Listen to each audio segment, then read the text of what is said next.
Sheikh Hasina continue করলে মানবজমিন বন্ধ হয়ে যেত। বিশেষ করে জুলাইয়ের 15 তারিখ থেকে আগস্টের প্রথম সপ্তাহ পর্যন্ত আপনার উপর প্রচণ্ড চাপ গেছে। প্রচণ্ড প্রেশার, আপনাদের টের পাইতে দেয়নি। কাগজ বন্ধ করার জন্য কি ছিল, সহকর্মীরা যখন মাঝে মাঝে লাইভ করতেন, লাইভ করার সঙ্গে সঙ্গেই আমাকে ফোন করে বলতো যে আপনি এখনও বন্ধ করতেছেন না। তো আমার নিজের কাছে অস্থির লাগতো যে আমি কী কারণে লাইভটা বন্ধ করতেছি, কি বলছে এমন বলে দেখানো যাবে না। আমি তো অন্যরা তো দেখাচ্ছে বলে ওইটাও আমরা বন্ধ করতেছি, কিন্তু আপনি আগে করতে হবে। একটা অপশন ছিল, হয় দেশ ছাড়তে হবে, আর না হলে এখানে থাকলে জেলখানায় যেতে হবে। আমাদের মিডিয়া বুশ ডক্ট্রিনে চলে যে তুমি হয় আমার পক্ষে নাইলে বিপক্ষে। কিন্তু আমি দেওয়ার পক্ষে, কারণ আমি তো জীবনে বহুবার চাকরি হারিয়েছি। যদি বাংলাদেশের সাংবাদিকরা একদিন সিদ্ধান্ত নিয়ে বলে যে আমরা হোয়াইটকে হোয়াইট বলবো, ব্ল্যাককে ব্ল্যাক বলবো, 3 দিনের মাথায় বাংলাদেশের সিচুয়েশন চেঞ্জ হয়ে যাবে। 15ই ফেব্রুয়ারি 1998 দিনটা এখনও আমি স্পষ্টভাবে স্মরণ করতে পারি। তখন আমি থাকি কুমিল্লায়, স্কুল জীবনের শেষ প্রান্তে। পত্রিকা পড়া তখন আমাদের একটা নেশা ছিল। হঠাৎ আমরা একদিন শুনলাম যে একটা ট্যাবলয়েড পত্রিকা আসতেছে, পুরো রঙিন। আমাদের মধ্যে এক ধরনের উদ্দীপনা তৈরি হলো এবং আমার মনে আছে ওই দিন খুব ভোরে ভোরে আমরা কান্দিরপাড় চলে গেলাম এবং সেখান থেকে মানবজমিন পত্রিকাটা সংগ্রহ করেছিলাম এবং দেখলাম যে আক্ষরিক অর্থে একটা রঙিন পত্রিকা। এরপর 27 বছর কেটে গেল, নানা ঘটনাবহুল সময়। আরেকটি 15ই ফেব্রুয়ারি আমাদের সামনে এসেছে। মানবজমিনকে যারা ভালোবাসেন, যারা মানবজমিনকে ভালোবাসেন না, এই প্রতিষ্ঠাবার্ষিকীর লগ্নে প্রত্যেকের প্রতি আমাদের ভালোবাসা, কৃতজ্ঞতা, শুভেচ্ছা। আপনারা যদি পাশে না থাকতেন, মানবজমিন এত দীর্ঘ এই যে ভ্রমণ, এটা সম্পন্ন করতে পারতো না। আজকের মানবজমিনের এই প্রতিষ্ঠাবার্ষিকীর লগ্নে আজকের আলোচনায় আমাদের সঙ্গে রয়েছেন আমাদের প্রধান সম্পাদক জনাব মতিউর রহমান চৌধুরী। মতিউর, আপনাকে স্বাগত জানাচ্ছি। ধন্যবাদ। এই আলোচনাটা হয়তো আগেও অনেকবার হয়েছে, তবুও আমরা শুনতে চাই আবার, কারণ কিছু কিছু আলোচনা আসলে বারবার শুনতে হয়। যে বাংলাদেশের মতো দেশে একটি ট্যাবলয়েড দৈনিক আসলে আপনি কেন করতে চেয়েছিলেন বা পরিকল্পনাটা আপনার কীভাবে এসেছিল? আরেকটা বিষয় হচ্ছে, আমি যতদূর জানি যে পত্রিকাটার প্রতিষ্ঠায় আমাদের যে সম্পাদক মাহবুবা চৌধুরী, উনি অগ্রণী ভূমিকায় ছিলেন। এই পুরো বিষয়টা যদি আপনি আমাদের একটু বলেন। আপনি জানেন যে আমার পরিবার আসলে বিলেত কেন্দ্রিক, তো আমার বিলেতে যাওয়া হতো সবসময়। তা আমি সবসময় দেখতাম যে আসলে ট্যাবলয়েড পত্রিকা, যেখানে সান বলেন, মিরর বলেন, এক্সপ্রেস বলেন, মেল বলেন, সব পত্রিকা এই সব স্টলে ছোটো এবং রঙিন এই সেই। তা আমাকে স্ট্রাইক করতো যে আসলে এই ধরনের একটা পত্রিকা করা যায় কি না। সত্য কথা এটাই। এরপরে আমি গেলাম অস্ট্রেলিয়া। তো অস্ট্রেলিয়াতে দেখি যে ঠিক এইরকমই, মানে ট্যাবলয়েড পত্রিকা। কিন্তু আমার একটা চিন্তা ছিল, ওই সময় পত্রিকা বের করাটা খুব সহজ ছিল না। এই অর্থে, বিশেষ করে ট্যাবলয়েড হচ্ছে, বিশেষ সান পত্রিকা দেখলে পরে পেজ নাম্বার 3 একটা ছবি ছাপা হয়, যে ছবিটা সাধারণত আমাদের সমাজ এটা গ্রহণ করে না। আমি বিস্তারিত বলছি না। তা আমার খুব চিন্তা হলো, তাইলে আমি এই ছবিটা অফ করলাম, অফ করলে কি হবে। কোটি মানুষের আস্থার ভালোবাসায় 11 বারের মতো দেশের 1 নম্বর রেফ্রিজারেটর ব্র্যান্ড ওয়ালটন। আমার মাথায় এই পত্রিকার পরিকল্পনাটা কিন্তু আমি নিয়েছিলাম অস্ট্রেলিয়ার সিডনিতে বসে। তখন আমি চিন্তা করলাম যে এই ছবিটা যদি হাসির ছবি দেই, প্রিয় মুখ যেটাতে, সেটা চালু হয়েছিল, সেটা হইতে পারে। তাই সব মিলে এসে আমি একটা ডিসিশন নিলাম যে না, কাগজটা বের করতে হবে। আর আপনাদের সম্পাদক ম্যাডামের সঙ্গেও আমি কথাটা বললাম, তারও একটা ভূমিকা আছে। তো আসলে হয় কি, ওই কনজারভেটিভ সোসাইটি তো বাংলাদেশে আজ থেকে 27-28 বছর আগে অত সহজ ছিল না ট্যাবলয়েড বের করা, বাংলাদেশে কঠিন। এবং ইতিহাসটা হচ্ছে ওই রকম, যেদিন বের হলো পত্রিকা, বেলা 12টার মধ্যে 96,000 কপি চলে গেল। রয়টার্স, এপি এবং এএফপি সবাই রিপোর্ট করেছিল যে বাংলাদেশে পত্রিকা এইরকম, মানে আর 12টার সময় সব কোনো পত্রিকা পাওয়া যায়নি। তো মানুষের আগ্রহ ছিল, পাঠকদের আগ্রহ ছিল, যেমনটা আপনি বলেছেন। মানুষ চেয়েছে যে আসলে একটা পরিবর্তন এরকম। আবার ওই ফ্যানের নিচে বসে ছোটো কাগজ পড়া যায়। আবার শুরুর দিকে কিছু ভুলভ্রান্তি আমাদের ছিল, কারণ আমাদের তো অভিজ্ঞতা ছিল না। তো সেই কারণে আমাদের সহকর্মীরা কিছুটা আবেগপ্রবণ হয়ে কিছু কিছু খবর দিয়েছেন, যেটা সোসাইটি পারমিট করে নাই। সৌদি গেজেটের এক্সিকিউটিভ এডিটর বা ডেপুটি এডিটর আসলেন ঢাকায়, আসার পরে আমার সাথে দেখা করলেন, দেখা করে তার প্রশ্ন ছিল যে তুমি এই উপমহাদেশে এই প্রথম একটা ট্যাবলয়েড পত্রিকা কি চিন্তার থেকে বের করলা, কারণ তোমার সমাজ তো এটা গ্রহণ করবে না, করে না। তা আমি তাকে পুরোটাই যেটা বললাম পুরোটাই এক্সপ্লেন করেছি যে এটা না করার কোনো কারণ নাই, আমি বিলাতি দাসের কাগজ বের করছি না, আমি বের করব যে এই সাউথ এশিয়াতে চিন্তা চেতনা মন মানসিকতা মানুষের যে তার ভিত্তিতেই, এটার বাইরে খুব ওই রোমান্টিক ছবি টবি দেওয়া সেটা আমি দেব না, আমি এইভাবে বের করব। তারপরেও উনি একটা রিপোর্টও লিখেছিলেন, বেশ বড় রিপোর্ট, সেই রিপোর্টে এটা প্রশংসাও করেছেন। তো কাগজ আসলে এটা আপনি কি জিনিস দিচ্ছেন, এরপরেও অনেক কাগজ কিন্তু বের হয়েছে, অনেকেই ট্যাবলয়েড করার চেষ্টা করেছেন কিন্তু কেউ সফল হননি আর কি। একটু যদি আমি পেছনে ফিরে যাই আর কি, যেটা আপনি ওই যে সাপ্তাহিক খবরের কাগজ, আপনার একটা রূপকাশ্রয়ী লেখা যেটা এরশাদকে নিয়ে আসলে লিখেছিলেন আপনি, লেখার কারণে সাপ্তাহিক খবরের কাগজ বন্ধ হয়ে যায় এবং আমরা যেটা জানি যে পরে খবরের কাগজ আমাদের সুপ্রিম কোর্টে মামলা করে এবং জাস্টিস শাহাবুদ্দিন আহমেদের একটা রায়ে খবরের কাগজ মুক্তি পায়।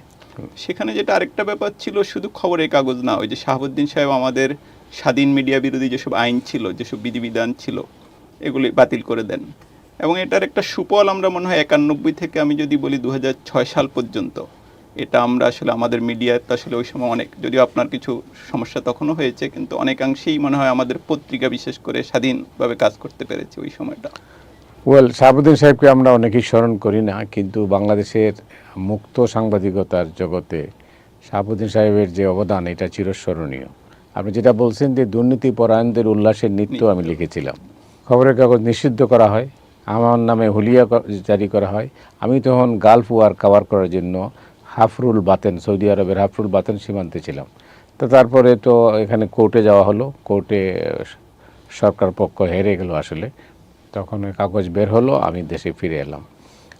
এইটার জের ধরে অনেক দিনই চলেছে। এরশাদ সাহেবের জমানায় আপনি জানেন যে আমার গাড়ি ভেঙে দেওয়া হয়েছে, 17 ঘন্টা আমাকে এরশাদ সাহেবের লোকজন আটক রেখেছিল, মানে নানা ঝামেলা গিয়েছে। তো ওই সময় যে বাংলাদেশের সাংবাদিকরা যে স্বাধীনতা ভোগ করেছেন যেটুকুই, অনেকখানি বলবো, এর আগে তো এরা লেখাই যেত না, কিন্তু শাহাবুদ্দিন সাহেব ওই অর্ডার যদি না দিতেন তাহলে হয়তো আমরা অন্ধকার জগতেই থাকতাম। তখন একটা গণতান্ত্রিক পরিবেশও মনে হয় ছিল 91 থেকে 2006 যদি আমরা আলাদা করি। হ্যাঁ, কিন্তু দুর্ভাগ্য হচ্ছে যে মামলাটা আমি আপিল করেছিলাম, আমার 1 মাসের সাজা হয়ে আছে, আর সম্পাদক ম্যাডামের 1 মাস, আর এরশাদ সাহেবের 6 মাস। এরশাদ সাহেব তো মারা গেছেন, আর জাজ সাহেব তিনি মারা গেছেন, তিনি পদত্যাগ করেছিলেন। কিন্তু এই মামলাটা কেসের এটাই মানে এইটাও কিন্তু রিলেটেড আর কি, এটাও রিলেটেড এই কারণে যে এখনও মামলাগুলো ঝুলতেছে, কারণ এটা মানে আমি জানি না কী কারণে মামলা ঝুলতেছে। আরেকটা বিষয় প্রশ্নটা তাহলে আমাদের যেহেতু বেশিরভাগ আলোচনাই মিডিয়া কেন্দ্রিক, এখানে আমি ক্লিয়ার করতে চাই যে একটা হলো যে ক্যাসেট কেলেঙ্কারির কথা আপনি যেটা বললেন, আবার আরেকটা হলো যে আপনি যেটা খোঁজ করে বের করলেন যে হারিস চৌধুরী আসলে ঢাকাতেই ছিলেন অন্য নামে। তো একজন আপনি তো সম্পাদক হয়ে গেলেন, তারপরেও এই যে রিপোর্টের প্রতি আপনার এই আগ্রহটা বা এই যে হারিস চৌধুরীর ঘটনাটা আসলে আপনি কিভাবে আগ্রহী হলেন, কেন মনে হলো আপনার যে তিনি ঢাকাতেই থাকতে পারেন, বেঁচে থাকতে পারেন? আমার কাছে একটা খবর এসেছিল, এইরকম একটা ধারণা আছে এটা সেটা, তো আমাকে খুঁজ করতে করতে আমি একবার লন্ডন গেলাম, কিন্তু আমি যাওয়ার পরে হারিস চৌধুরীর মেয়ের সঙ্গে আমার কথা হলো, তখনও সে জানতো না, তখনও সে আমার বলেনি। তারপরে আমি হারিস চৌধুরীর ফ্যামিলি মেম্বার একজনের সঙ্গে আমার কথা হয়েছিল, তো সেও আমাকে একটা ধূম্রজালের মধ্যে রেখেছে যে আসলে সত্য না। তা আমিও একদিন আমি আবার সিআইডিতে গেলাম, সিআইডি বললো পাগল হয়েছেন আপনি, এইটা এই ধরনের খবর হইতে পারে, এগুলা সব গুজব, এটা সেটা এসে আর কি। যাই হোক, তা আমি বসেছিলাম যে এর মধ্যে করোনা হলো, ওই করোনার সময়টাতেই আমার কাছে ডেফিনিট খবর আসলো যে হারিস চৌধুরী এই করোনায় আক্রান্ত হয়ে মারা গেছেন এবং তাকে দাফন করা হয়েছে সাভারে। তখন তার মেয়ের সঙ্গে আমার যোগাযোগ হয় এবং সে স্বীকার করে এটা সত্য। তারপরেও আমি 1.5 মাস সময় নিয়েছি, আমি সবার খবরটা দিতে চাই নাই, আপনাদেরকেও বলি আসলে একটা বড় সিনেমা হওয়ার মতোই ঘটনা। হ্যাঁ, সিনেমা হইতে পারে, এটা আমাদের দেশে হয় নাই, কিন্তু এটা সিনেমা হইতে পারে, অবশ্যই হওয়া উচিত। এত বছর ছিল, নিজের 11 বছর ছিল, 11 বছর ছিল। হ্যাঁ, উনি ওইখানে ওই মসজিদে বক্তৃতা করত, তারপরে লোকজন জানতো একজন অধ্যাপক মাহমুদুর রহমান নামে, এত লম্বা দাড়ি হয়েছিল, লাইফস্টাইল খুব নর্মাল, কেউ লোকজন আসতো, কেউ বুঝতে পারে নাই যে আসলে এই লোক সেই লোক বা যে কেউ হবে। উনি মনে করছে যে আসলে প্রফেসর সাহেব আছেন নাই, সে আর কি মসজিদে গেলে পরে ওনাকে প্রায়ই উনি কী করতেন, ওনা অসম্ভব কী ছিলেন, মেধাবী ছিলেন হারিস চৌধুরী। হারিস চৌধুরী স্ট্রেট ফরওয়ার্ড লোক ছিলেন। হারিস চৌধুরী কোনো সময়ই আপোষ করতে চাননি। হারিস চৌধুরীর আরেকটা গুণ ছিল যে তিনি রাজনীতির মধ্যেই ছিলেন, অনেক সময় তার উপরে প্রচণ্ড প্রেশারও গেছে, কিন্তু তিনি দল চেঞ্জ করেন নাই। কিন্তু হারিস চৌধুরীকে নিয়ে আমি রিপোর্ট করার পরে আমার সহকর্মীরা, আমার এডিটর বন্ধুরা সবাই বলছেন, আমি শুনছিলাম, আমার কানেও আসছিল যে এবার মতিউর রহমান চৌধুরী ধরা খাবে, কারণ এটাতে সিআইডি মানছিল না। কারণ পরের দিন ঢাকার একটা বড় দৈনিক পত্রিকা, তারা তো খবর দিল এটা সংশয় আছে, এটা ঠিক না, এই সেই। বাট আমি শিওর ছিলাম। আর করোনার সময় এই খবর কভার করা খুব কঠিন ছিল, মানে সাভারে যাওয়া বা এই পান্থপথে যাওয়া, তারপরে কি অবস্থা কি, এইগুলো প্রমাণ করা খুব কঠিন ছিল। যাই হোক, হারিস চৌধুরীর মেয়ে সামিরা চৌধুরী, সে অনেক সাহায্য করেছে। সে অনেক সময় ডিএনএ টেস্টে প্রমাণ হলো যে ডিএনএ টেস্টে প্রমাণিত হলো এবং সিআইডি তাদের ফাইলটা ক্লোজ করে দিয়েছে এবং এটা নিশ্চিত হয়েছে যে হারিস চৌধুরী মারা গেছেন প্রফেসর মাহমুদুর রহমান নামে যিনি। এই ছিল অবস্থা। আরেকটা বিষয় যেটা যদিও আমাদের মানব জমিনে গত কয়েক বছর থেকে ওইভাবে সম্পাদকীয় নেই, কিন্তু এমনিতে তো বাংলাদেশের প্রায় প্রতিটি ঘটনাতেই মানব জমিন তার অবস্থান পরিষ্কার করেছে, স্পষ্ট করেছে। এটা আপনি কিভাবে দেখেন? সম্পাদকীয় নেই, এইটা ব্যতিক্রম আছে অনেক দেশেই, কিন্তু এখন আমাদের দেশে সাংবাদিকতা তো এখন সম্পাদকীয় কেন্দ্রিক। মন্তব্য কলাম ছাপা হয় ফ্রন্ট পেজে, মন্তব্য লেখা হয় সব কিছুতে। আপনি যেটা বলেন এটা পরিষ্কার করা হয় মন্তব্যের মধ্যে দিয়ে। এখানে এডিটোরিয়াল, গতানুগতিক এডিটোরিয়াল মানুষ পড়তে চায় না, যদিও এটা একটা ট্রেডিশন আছে, এটা থাকা দরকার।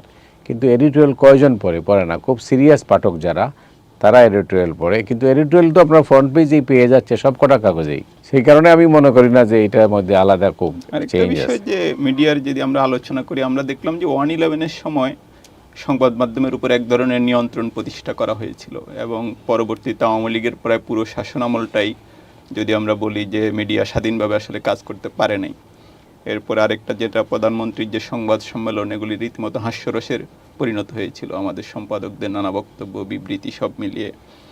এই দীর্ঘ সময়ে আমরা দেখেছি যে মানব জমিন তার মাথা উঁচু করে দায়িত্ব পালন করে গেছে যতটা সম্ভব হয়। এটা আসলে কিভাবে সম্ভব হয়েছিল বা ওই সময়টা আপনি আপনার উপর দিয়ে কীরকম সংকট অতিক্রম করতে হয়েছে? এটা সরকারের নিয়ন্ত্রণ যতটা না, তার চেয়ে বেশি নিয়ন্ত্রণ হচ্ছে আমাদের, মানে আমরাই নিয়ন্ত্রণ করেছি সংবাদ মাধ্যমের স্বাধীনতাকে। সেলফ সেন্সরশিপ একটা, আর আরেকটা হচ্ছে প্রাপ্তি। আমি করতে পারলে আরেকজন কেন করতে পারবে না, কেউ সাহস করে নাই। এই ক্ষেত্রে আমি নুরুল কবিরের নামটা বলবো, নিউ এজের সম্পাদক। তো সে পারলে, আমি পারলে বা মানব জমিন পারলে অন্যরা পারে নাই কেন, অন্যরা কেউ করতে চায় নাই। সাম্প্রতিক খবরাখবর তো আপনি জানেন। এগুলো হলো আমরা এক ধরনের অসহায় আত্মসমর্পণ করে বসেছিলাম। এই যে সমালোচনা, এটা মানে আপনারা কেমনে করলেন, হটকারিতা তো প্রেস ক্লাবের আড্ডায় শুনেছি, মানবজমিন নিউ এজ হটকারিতা করতেছে এই সেই। তো পত্রিকা বন্ধ করার জন্য আপনি একটা ঐতিহাসিক সত্য বলি, এই ঢাকা ক্লাবের একটা বৈঠকে যেখানে 27 জন সিনিয়র সাংবাদিক ছিলেন, সেখানে মানবজমিন এবং নিউ এজের ব্যাপারে কড়া পদক্ষেপ নেওয়ার জন্য একটা সুপারিশ করা হয় এবং সেই সুপারিশটা প্রধানমন্ত্রীর কাছে দেওয়া হয়। এইটাও তো জানি এবং কারা কারা প্রেজেন্ট ছিলেন সেটা আমি আর নাম না বললাম। 5ই অগাস্ট বাংলাদেশে একটা বড় পরিবর্তন হয়ে গেছে এবং বাংলাদেশের ইতিহাসেই আসলে এটা একটা বড় পরিবর্তন। এখন একটা পরিবর্তিত পরিস্থিতি। আমি যেটা ব্যক্তিগত অভিজ্ঞতা বলতে পারি যে এখন হয়তো আগের মতো কোনো এজেন্সি আমাদের টেলিফোন করছে না বা কোনো নির্দেশনা ওইভাবে সরাসরি দিচ্ছে না। আবার এক ধরনের মব জাস্টিস আছে, দেখা গেল অনেক সংবাদপত্রের বিরুদ্ধে ছাত্রনেতারা নানা রকম পোস্ট করছেন ফেসবুকে এবং তাদের এখন তো একটা বিরাট প্রভাব তৈরি হয়েছে। আপনি আসলে এই সময়টা কিভাবে দেখছেন? অস্থির সময়ে আর নিয়ন্ত্রিত সাংবাদিকতা, মুক্ত সাংবাদিকতা আমি বলতে পারি না। কারণ যেভাবে পালাবদল ঘটছে টেলিভিশনগুলোতে, এমনকি সংবাদপত্রে, এটা এর আগে কখনো আমি দেখি নাই এবং শুনি নাই।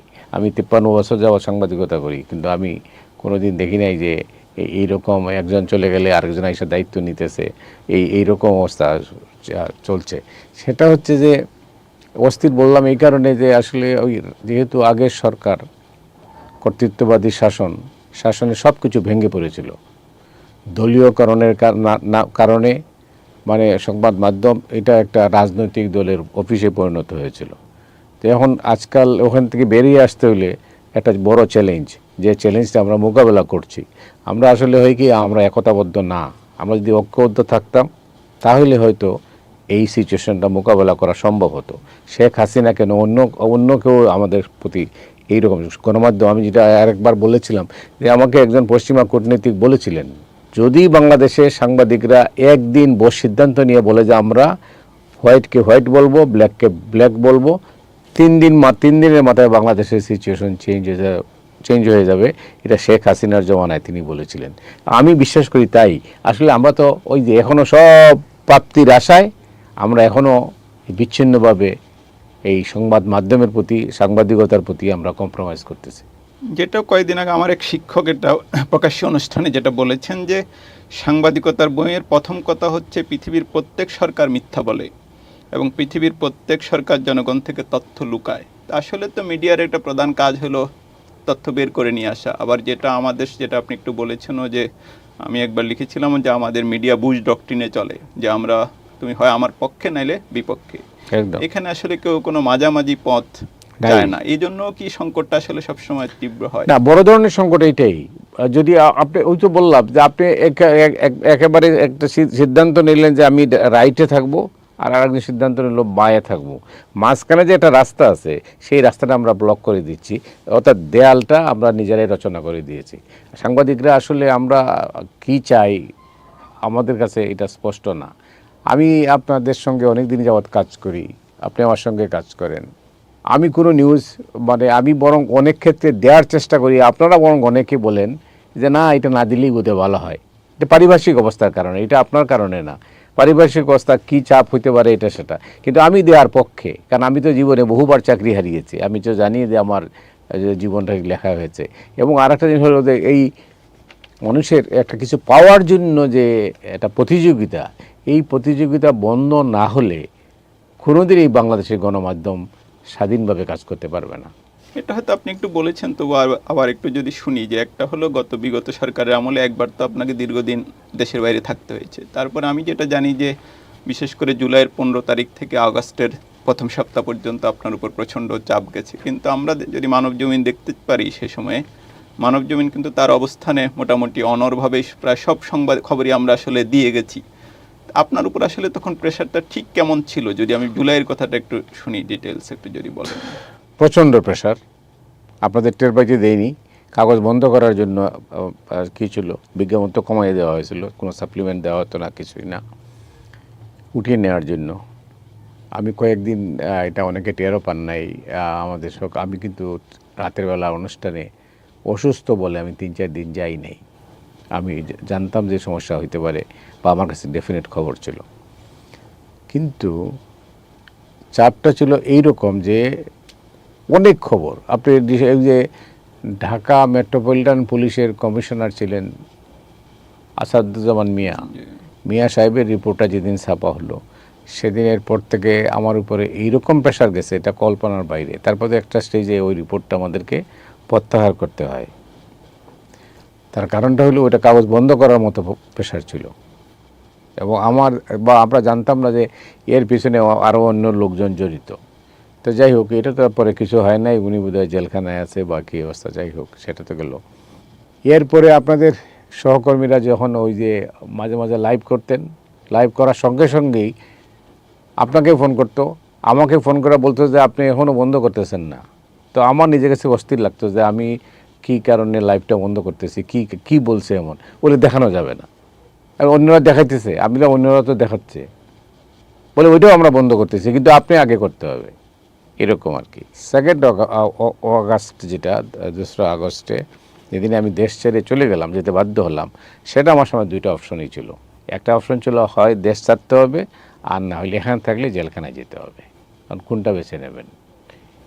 আপনার সাথে আমার 2 দিন আগেও কথা হয়, কিন্তু আমি আপনাকে, আপনি জানি না আপনি বুঝতে পারছিলেন কি না, কিন্তু আপনাকে আমি ইনডাইরেক্টলি অনেক কথাই বলেছিলাম যে আপনারা কাগজটা দেখে রাখেন, এটা সেটা আপনাদের বলি নেই।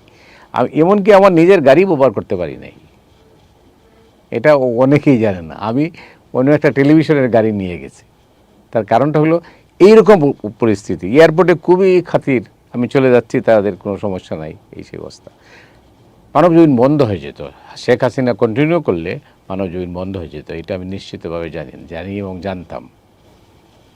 কিন্তু যাই হোক, সরকারের পতন হওয়ার পরে তো আমি অনেক দিন পরে আসলাম।